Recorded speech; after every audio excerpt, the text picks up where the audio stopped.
terima kasih dan tahniah kepada pihak penganjur dan dengan lafaz Bismillahirrahmanirrahim. Dengan ini saya merasmikan program Wanita Berjaya bersama MBAS 2025. 10, 9, 8, 7, 6, 5, 4, 3, 2, 1.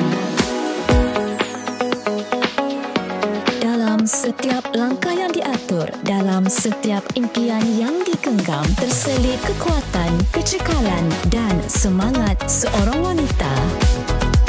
Tahun ini, Majlis Bandaraya Al-Star sekali lagi meraihkan kehebatan wanita melalui program Wanita Berjaya bersama MBAS 2025 sempena Hari Ulang Tahun Bandaraya Al-Star yang ke-22. Program ini menjadi wadah menghargai peranan wanita dalam keluarga, komuniti dan pembangunan bandaraya yang sejahtera. Dengan meet and greet bersama Cik Puan Gorgeous diikuti MUA Challenge yang menonjolkan kreativiti dan keanggunan jurumakeup tempatan.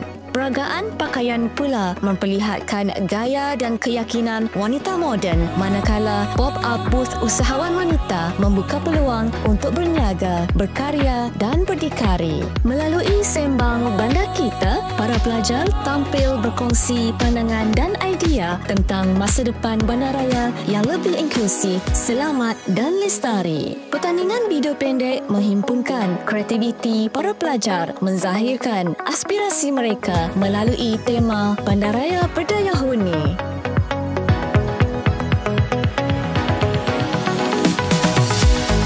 Program ini turut mendapat sokongan padu dari Rakan Strategi, CPG Kosmetik HQ, Puspanita Negeri Kedah, Puspanita Majlis Bandaraya Al-Star, Majlis Amanah Rakyat, Jabatan Pendidikan Negeri Kedah dan Pertubuhan Jariah Kasih.